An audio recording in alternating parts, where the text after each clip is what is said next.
All right, so this video is going to be the first of three about titrations. Um, we're going to do one with strong acids and strong bases, one with weak acids and strong bases, and one with weak bases and strong acids. Hoping shorter is sweeter. We're dealing with strongs, and so anytime you are having a component that is strong, in this case both, you need to deal with stoichiometry. We need to figure out which one of the two is limiting, and then determine whether we have more hydrogen or more hydroxide present after the titration is complete, account for the volume of the mixture, and then use our pH equations to determine what the pH is of that ion, whether it be the hydrogen or hydroxide. If both reactants, both the strong acid and the strong base, are equally consumed, they're both limiting, then the only component that we will have in our mixture that has any acid-base quantities would be water. And water, being neutral, would have a pH of 7. And you don't have to go any further than that.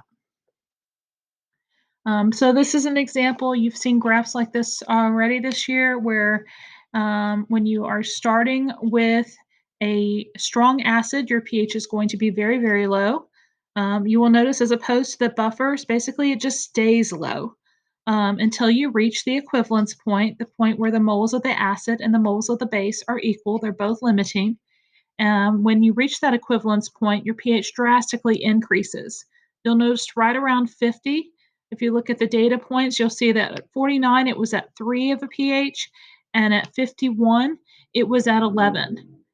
So it jumped up quite drastically here, and now it's going to stay basic the rest of the way throughout. So with strong acid, strong base titrations, you're either acidic, or you're basic, or you're neutral. There's not a whole lot of give. And you're going to be very acidic or very basic. You're not going to have any in the middle ranges.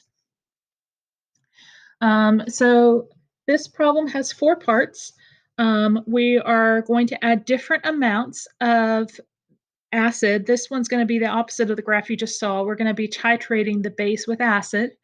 And we have strontium hydroxide. Remember, that's got 2 OHs present, so we need to keep that in mind with its concentration. It's being titrated with 0.1 molar hydrochloric acid, so that's our source of hydrogen.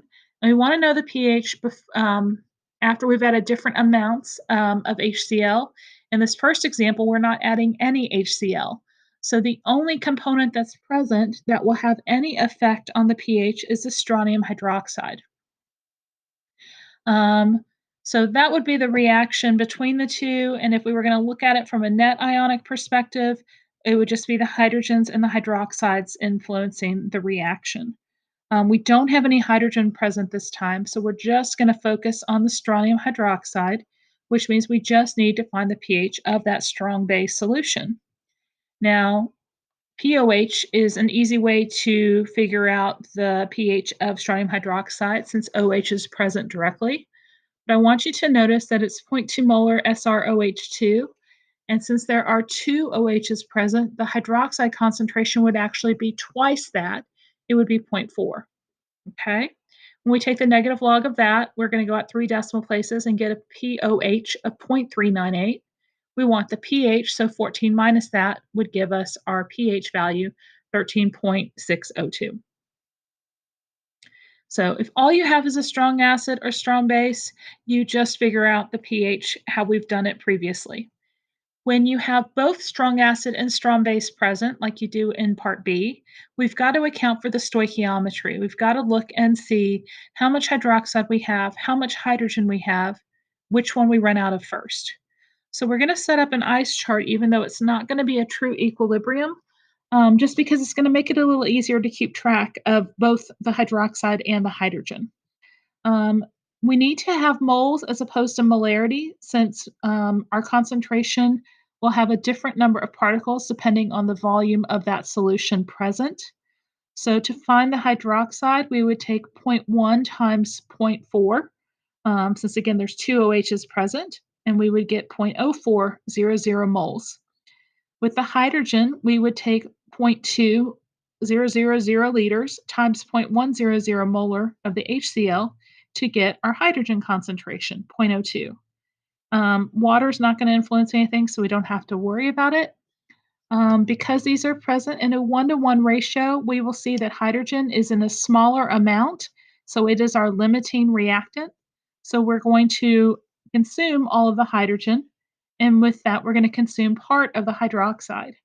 The hydrogen is going to go down to nothing, while the hydroxide is going to now have 0.0200 moles present.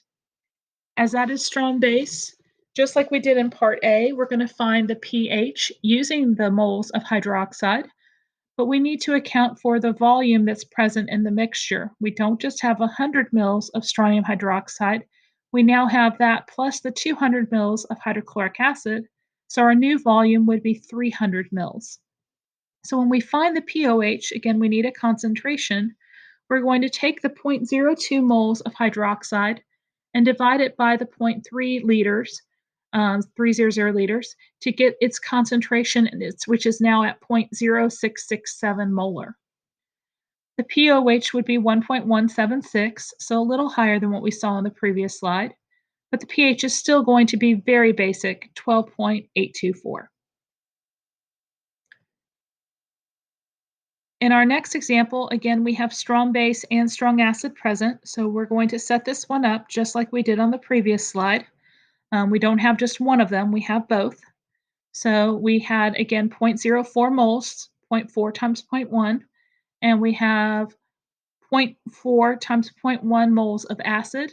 The acid amount's changing this time because if we look at part C, we see that we had 400 mils of the acid, whereas the amount of base did not change. So that's why the moles of the acid are increasing, because we're titrating it. We're adding more of the hydrogen ions. If you look at both of these, they're both limiting. We have equal amounts of both. So this would be when we're at the equivalence point. We have consumed all the hydrogen and hydroxide that we had present originally. So the only component that has any effect on the pH is water. And since water is neutral, our pH would be 7. I wouldn't care if you wrote 7 or 7.0 or 7.00. It really doesn't matter. I just kept the decimal places because of what we had in our moles to begin with. Finally, in part D, we are going to switch limiting reactants because we are adding an excess of the hydrochloric acid. We now have 600 mils of that hydrochloric acid present. We still are going to have the 0.0400 moles of hydroxide, but now we're going to have 0.0600 moles of hydrogen ions, 0.6000 liters times 0.100 molar. Our smaller amount is the hydroxide, so that will now be our limiting reactant. We will have consumed all of our hydroxide, and we will have 0.0200 moles of hydrogen ions remaining. We need to find the pH of the hydrogen ions that are present in our mixture.